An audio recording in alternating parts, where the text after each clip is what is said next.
Tignan nyo, bidikit na siya agad. Pak! Nahihirapan ka pa din bang gumamit ng mga glue kapag naglalagay ka ng lashes? Eto, hindi mo na kailangan ng lashes, ididikit mo na lang siya agad. So, this is from BQI. Ayan siya, tignan nyo, bidikit na siya agad. Pak! Oh, diba? Ganun lang kadali. Ayan siya, hindi ko siya matanggal sa tweezer. Kaya mag-iingat kayo kasi madikit talaga siya, kahit sa tweezer, dumidikit siya. O, tignan nyo naman. O, diba? Ang tibay. Eto naman yung pangalawa, diba? Dikit agad. Hindi na kailangan pang ihipan. Tignan nyo ba? Hindi ko pa yan kinurl, pero as you can see, naka-curl na yung lashes. O, eto na yung pangatlo. Tapos, eto na yung huli, So, ayan siya, guys. Tignan nyo. 143 pesos lang to.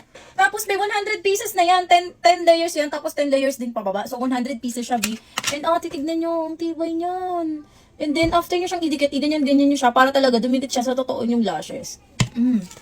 So, ito yung meron, ito yung wala. Grabe, ang daling maglagay ng lashes. So, tatapusin ko lang tong kabila and I'll be back. So, this is the final look. Oh, ayan na siya, guys. Diba?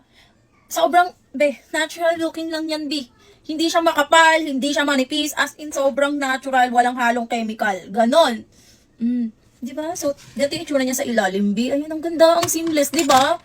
Ito naman yung sa kabila. Ayan siya, ang seamless. Parang hindi ka nag-lashes. Oh. So, ayan sa mga naghahanap ng madali ang kabit ng lashes, Eto, bagay na bagay ito sa inyo, Ilalagay ko yung link para maka-order na kayo.